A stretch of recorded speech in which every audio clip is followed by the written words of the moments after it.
Islam itu adalah agama yang penuh dengan kemaslahatan, penuh dengan kebaikan.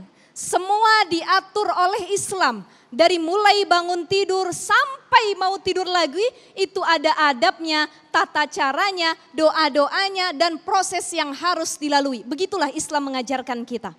Termasuk dalam hal membentuk satu keluarga. Menyatukan dua orang yang saling mencintai, itu Islam punya konsep yang sangat luar biasa. Dalam Islam konsep pernikahan itu ada dua macam. Yang pertama menikah tujuannya untuk sakinah, mawaddah, warahmah. Yang kedua tujuan menikah adalah untuk membentuk lingkungan yang maslahat. Bagaimana sakinah, mawaddah, warahmah ini ditanamkan pada kedua belah pihak suami dan istri. Nanti kita bahas insya Allah selanjutnya. Berbeda sekali dengan konsep keluarga yang ada dulu di zaman jahiliyah.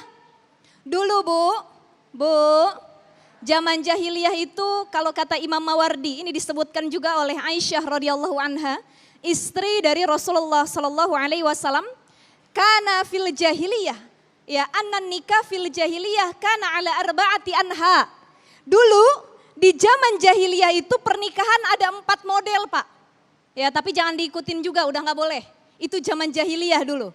Pertama ada yang disebut dengan nikah wiladah. Nikah wiladah adalah pernikahan yang sah tanpa ada perzinahan terlebih dahulu.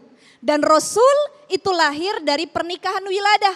Abdullah dengan Aminah ketemu, nggak zina, nggak apa, saling menjaga diri, akhirnya lahirlah Rasulullah Shallallahu Alaihi Wasallam.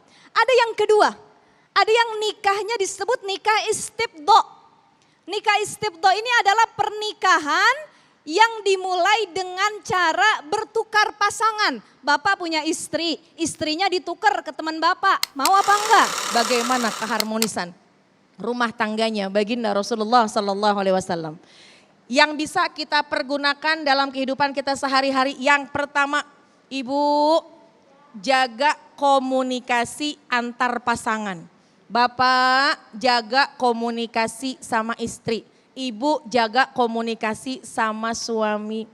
Pernah dikatakan oleh Abdullah bin Abbas bahwasannya aku pernah melihat baginda Rasulullah Sallallahu Alaihi Wasallam dengan bibiku, yaitu istri baginda Rasulullah Sallallahu Alaihi Wasallam, Sayyidah Maimunah, bahwasannya ketika belum tidur mereka bercakap-cakap.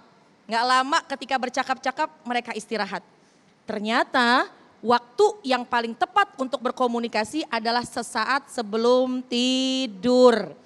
Bu, Bapak, kalau belum tidur kira-kira ngobrol dulu nggak sama pasangan? Apa pas kira-kira kita ngajak ngobrol tiba-tiba sebelah udah ngorok? Kayaknya sih begitu.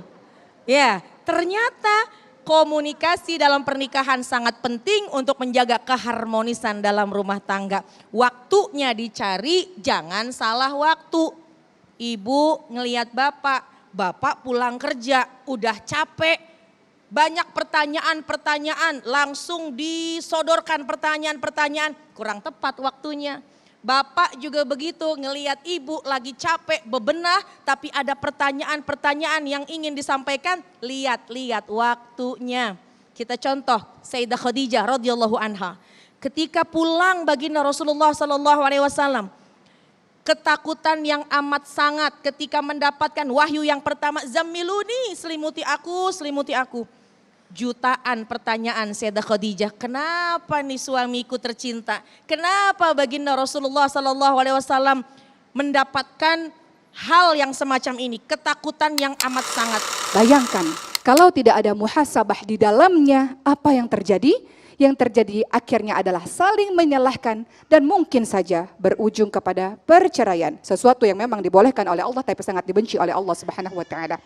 Maka kita lihat bahwa di dalam rumah tangga ada beberapa konflik-konflik yang mungkin akan mewarnai kehidupan rumah tangga kita yang kalau kita bermuhasabah bisa terselesaikan. Contoh, beberapa di antara konflik yang menyebabkan kita bertikai, pertama adalah kurangnya atau tidak lancarnya komunikasi.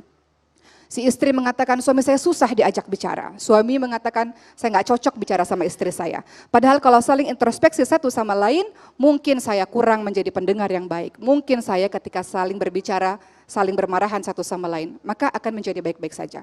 Konflik berikutnya mungkin saja adanya orang ketiga misalnya, daripada kita sibuk menyalahkan kenapa pasangan saya tergoda kepada yang lain, kita bisa bermuhasabah diri, berintrospeksi diri, mungkin di dalam diri kita kurangnya adanya pelayanan terhadap suami. Atau mungkin di dalam rumah tangga kita ada konflik finansial, yang daripada kita cenderung menyalahkan suami, dasar suami tidak bertanggung jawab, mungkin kita bisa berintrospeksi diri, mungkin tuntutan kita yang sangat lebih, sehingga membuat suami tidak mampu misalnya. Sebenarnya sahabat-sahabat sekalian, Rasulullah SAW juga mengalami konflik dalam rumah tangganya. Maka kita belajar dari kisah ini. Pernah pada suatu ketika Rasulullah SAW dimintai oleh para istri-istrinya tambahan nafkah. Pada saat itu Umar bin Khattab radhiyallahu anhu dan juga Abu Bakar radhiyallahu anhu datang kebetulan untuk melihat.